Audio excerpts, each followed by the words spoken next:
only celebrate when they reach the mountaintop. They wait until the big achievement, the graduation, the promotion, the dream house, to feel proud. But happiness does not come only at the destination. It is built along the journey.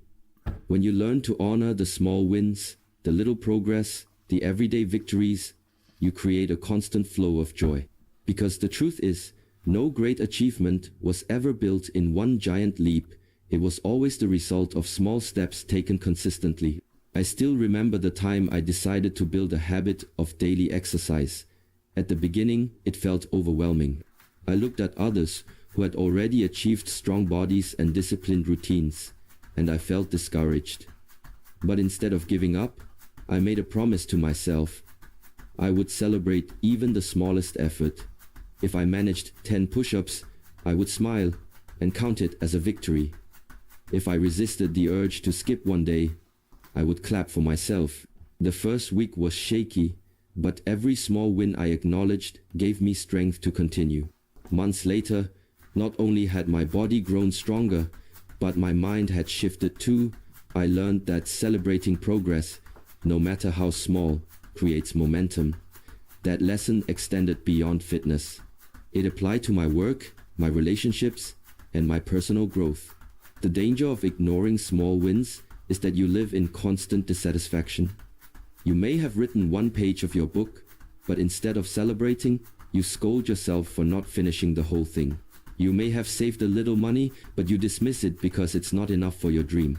You may have taken the first step toward healing or change, but you belittle it because it feels insignificant.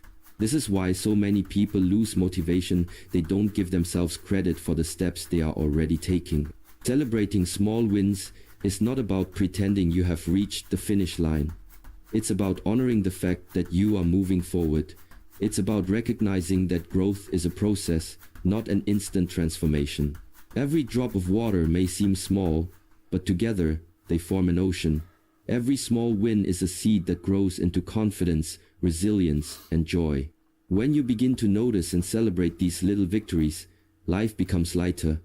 You no longer feel like you are always chasing a distant dream. You realize you are already living parts of that dream today.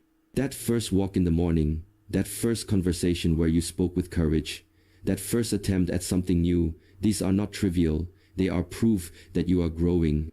So, celebrate yourself. Celebrate that you woke up today. Celebrate that you tried even if you failed. Celebrate that you are not where you used to be. The more you practice this, the more happiness you will find in the journey itself. And when the big victories finally come, you will realize they are not the only treasures. Your joy has been with you all along, hidden inside every small win you chose to honor. Number 6. Turn daily routines into rituals. Most people see their daily routines as ordinary tasks, something to get done quickly so they can move on to the important things. They brush their teeth, drink their coffee, clean their room, or commute to work almost mechanically, without awareness or presence. Yet, hidden inside these everyday acts is a profound opportunity. If you approach them with mindfulness and intention, routines can become rituals that nourish your soul. Rituals are not about complexity or ceremony. They are about transforming the ordinary into something meaningful, grounding, and joyful. I discovered this truth during one of the busiest times of my life. My days were long, filled with responsibilities that left me drained. Everything felt like a chore, and even the simplest tasks became burdensome. But one morning, instead of rushing through breakfast, I decided to slow down. I brewed my tea carefully, noticing the warmth of the cup in my hands, the gentle rising steam, the fragrance filling the air. As I sipped slowly, I realized I had turned an ordinary routine into a sacred pause, a moment of peace before the chaos of the day. That small shift in awareness changed everything. What used to be a rushed act of fueling my body became a ritual of gratitude and presence. From then on, I began looking at all my routines differently. This practice taught me that it's not about what you are doing, it's about how you are doing it.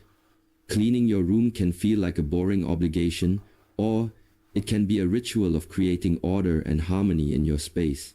Cooking can feel like a chore, or it can be a ritual of nourishing your body and showing love to those who share the meal. Walking to work can feel like wasted time, or it can be a ritual of connecting with your breath, observing the world around you, and grounding yourself in the present moment. When you approach life this way, you stop rushing through your days as if you are waiting for them to be over. Instead, you begin to savor each moment as it comes. And the beauty is, you no longer need extraordinary events to feel happiness. Your daily life itself becomes extraordinary. Every sip of water, every moment of silence, every sunrise you notice turns into a source of joy. I often think back to that morning with my tea. It reminded me that life is not lived only in grand moments, but in thousands of small acts repeated daily. If those acts are done mindlessly, life feels empty.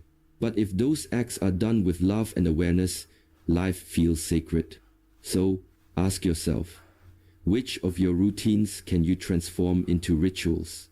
Begin small. Choose one thing: your morning coffee, your evening walk, your journaling, or even the way you greet your loved ones. Do it with presence, gratitude, and intention. Soon, you will discover that happiness is not somewhere far away. It is hidden inside the rituals of your daily life, waiting to be awakened. Number 7. Embrace imperfections. So many people live trapped by the idea of perfection. They tell themselves, I will be happy when I look perfect, when my work is flawless, when my life has no mistakes. But perfection is an illusion, a moving target that always shifts the moment you think you've reached it. The more you chase it, the more exhausted you become. True happiness comes when you release the need to be perfect and learn to embrace your imperfections, not as weaknesses, but as unique parts of your human journey. I remember a time when I used to fear making mistakes. Whenever I started something new, whether it was speaking in front of others, learning a skill, or even building relationships, I would overthink every detail. I wanted to appear confident, strong, and capable. But in that constant pursuit of being flawless, I lost my authenticity. One day, during a public talk, I stumbled on my words and forgot an important point I wanted to make. For a moment I froze, feeling embarrassed, convinced I had ruined everything. But then something unexpected happened. The audience smiled, some even nodded with understanding. I realized they weren't judging me, they were connecting with me. In that vulnerable moment, my imperfection made me more human, more relatable, and more real. From that day, I understood that people are not drawn to perfection, they are drawn to authenticity. Embracing imperfections doesn't mean settling for less or avoiding growth. It means understanding that mistakes are part of progress, flaws are part of beauty, and cracks are part of strength. Just like a piece of pottery becomes more valuable in Japanese kintsugi art when its cracks are filled with gold, your scars and struggles make you more unique and precious. The parts of yourself you once wanted to hide may be the very parts that inspire others. Think about nature. No mountain is perfectly shaped, no tree grows in a straight line, no river flows without bends. Yet we look at them with awe, not criticism. Why then do we expect ourselves to be flawless when life itself is built on imperfection? When you begin to embrace your imperfections, life feels lighter. You stop carrying the weight of unrealistic expectations. You stop punishing yourself for not being enough. Instead, you begin to see mistakes as lessons, failures as stepping stones, and flaws as evidence that you are alive and growing. The pressure to appear perfect disappears, and in its place comes freedom, the freedom to be yourself fully. I often remind myself that the most meaningful connections I've made in life were not through moments of perfection, but through shared struggles, shared vulnerabilities, and shared humanity. When I look back, the times I laughed the hardest, learned the most, and felt the deepest happiness were always when things didn't go exactly as planned. So, embrace your imperfections. Smile at your mistakes. Be kind to yourself when you fall. Remember, life does not demand perfection, it demands presence. And when you accept yourself as you are, with all your flaws and cracks, you will realize that happiness was never about being perfect. It was always about being real. Number 8, live with presence, not distraction. One of the greatest challenges of our time is distraction. Our minds are constantly pulled in 100 directions by phones, notifications, endless to-do lists, and worries about yesterday or tomorrow. And because of this, most people are rarely fully here. They are eating while scrolling, talking while thinking about something else, walking while lost in worries. But happiness does not live in distraction. Happiness lives in presence. To live fully, you must learn to give your attention to the moment unfolding before you, because the present is the only place where life truly exists. I learned this lesson deeply during a family dinner years ago. My parents, siblings, and I were gathered around the table, but I wasn't really there. I was physically present, yet my mind was on my phone, replying to emails, checking updates, and scrolling aimlessly. At one point, I looked up and realized I had missed a story my father was telling, one of those stories he rarely shared. I saw the light in his eyes as he spoke, the way everyone was laughing and leaning in, but I had been absent, distracted. A wave of regret hit me, because I knew that moment would never come back again. From that day forward, I promised myself to be more present, especially with the people I love, to put the phone down, to look into their eyes, to listen with my heart. That shift changed not only my relationships but also my happiness. Presence is powerful because it anchors you in reality. The past exists only in memory, the future only in imagination, but the present moment is alive. When you are present, even ordinary acts become sacred. Eating a simple meal turns into an experience of gratitude. Walking outside becomes a meditation. Listening to someone becomes a gift of connection. Distraction, on the other hand, robs you twice. It steals your now, and it steals your memory of now.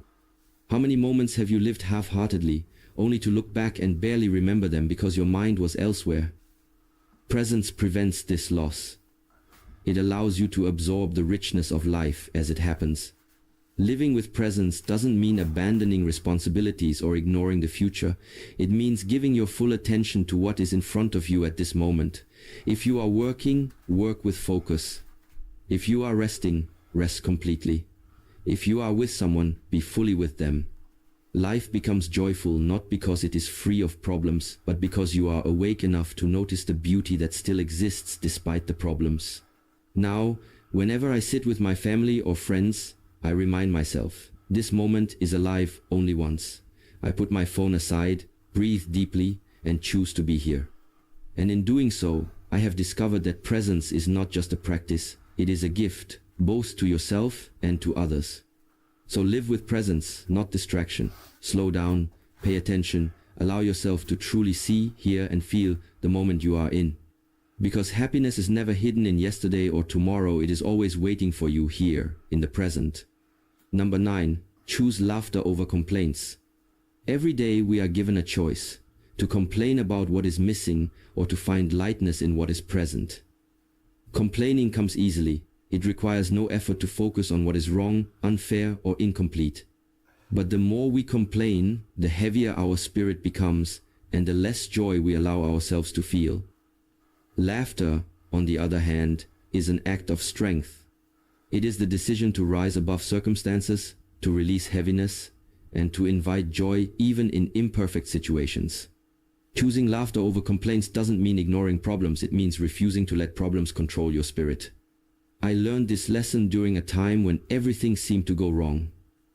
Years ago, while traveling, I missed a connecting flight due to a delay. The airline lost my luggage, my wallet was almost empty, and I had no clear plan for the night. I was frustrated, tired, and ready to explode with complaints about how unfair life felt in that moment. But then, as I stood in line at the service counter, I noticed the man next to me. He was in the same situation, but instead of being angry, he was joking with the staff, making light of the chaos, and laughing at his misfortune. His energy was so contagious that even the staff started smiling. I couldn't help but laugh too, and in that laughter, the weight of my frustration lifted. Nothing about the situation had changed. The luggage was still lost, the flight still missed, but my heart had changed. Laughter gave me freedom that complaining could never give. That experience stayed with me. It reminded me that complaints drain your energy while laughter restores it. Complaining keeps your mind locked in the problem, but laughter opens the door to new possibilities. Complaints push people away, while laughter brings people closer. And most importantly, complaints make you a prisoner of negativity, while laughter makes you a master of your attitude. When you look at children, you see this truth clearly. They fall, they cry for a moment, and then within minutes, they are laughing again, already moving on. But as adults, we often forget this wisdom. We hold on to small inconveniences, replaying them in our heads, complaining to everyone around us, as if complaints will fix them. They don't. What fixes them is perspective. And laughter is the most powerful perspective shift you can choose. Now, whenever I face difficulties, I ask myself, can I laugh about this instead of complaining? Sometimes it's not easy, but even a smile, even the attempt to find humor, changes the energy. The more you practice it, the lighter life feels. So, choose laughter. Laugh at your mistakes. Laugh at the unexpected turns of life. Laugh when things go wrong, because most of the time, those problems will not matter a year from now or even a week from now. Complaining